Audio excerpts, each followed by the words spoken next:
Halo teman-teman semua, perkenalkan nama saya Citra Oktaviana Dawula dengan NIM 1120230006, Prodi Sarjana Gizi, dosen pengampu, Ibu Pemarida Simbolon, SKM MKes.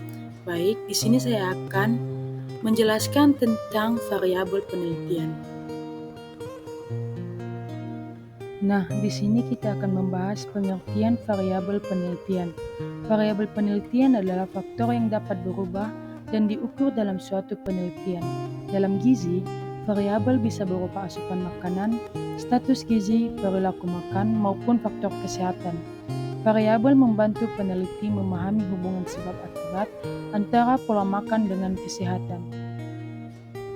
Nah, di sini juga kita akan membahas jenis-jenis variabel penelitian. Yang pertama, variabel bebas atau independen variabel. Variabel yang memengaruhi atau diduga menjadi penyebab perubahan. Contoh, pola makan tinggi gula memengaruhi kadar gula darah. Kedua, variabel terikat atau dependent variabel. Variabel yang dipengaruhi oleh variabel bebas. Contoh, status gizi balita dipengaruhi oleh pola asuhan makan. Yang ketiga, variabel moderator. Variabel yang memperkuat atau memperlemah hubungan antara independen dan dependen. Contoh, hubungan konsumsi kopi independen dengan kualitas tidur dependen. Dapat dipengaruhi oleh tingkat stres moderator. Keempat, variabel intervening.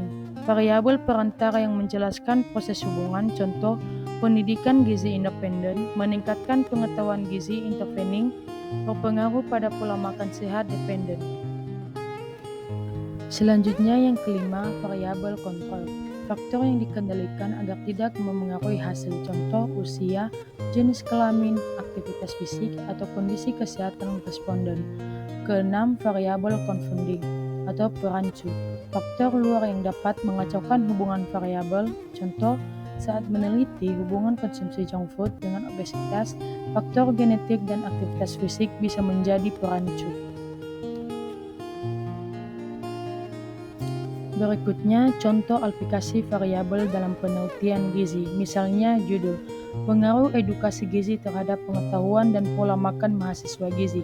Independennya edukasi gizi, dependennya pola makan mahasiswa, intervening pengetahuan gizi, dan kontrolnya usia dan jenis kelamin.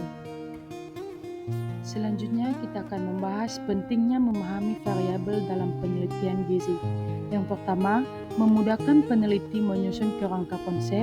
Kedua, mengurangi bias penelitian. Ketiga, menjamin hasil penelitian lebih valid dan bermanfaat untuk intervensi gizi. Dan keempat, membantu memilih alat ukur yang tepat seperti kuesioner, recall 24 jam, dan antropometrik. Setelah kita membahas materi, kita akan membahas kasus yang pertama. Seorang peneliti meneliti pengaruh pola pemberian MPASI terhadap status gizi balita. Namun, ia menduga frekuensi sakit balita dapat memperlemah hubungan tersebut. Apa variabel moderatornya?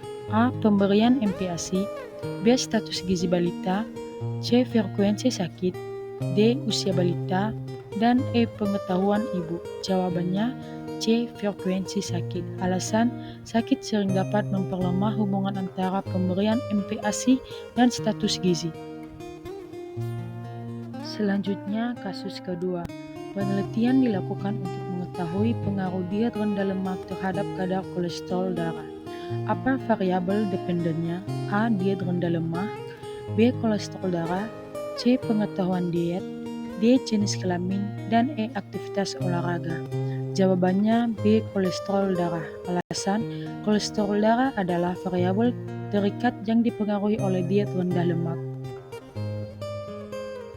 Dan yang terakhir, kasus ketiga, peneliti meneliti hubungan pemberian ASI eksklusif dengan status gizi balita. Namun, ia memastikan semua responden adalah balita usia 6-24 bulan. Apa variabel kontrolnya? A. ASI eksklusif, B. Status gizi, C. Usia balita, D. Pengetahuan ibu, dan E. Pekerjaan ibu. Jawabannya C. Usia balita. Alasan, usia dikendalikan agar tidak memengaruhi hasil hubungan ASI eksklusif dengan status gizi.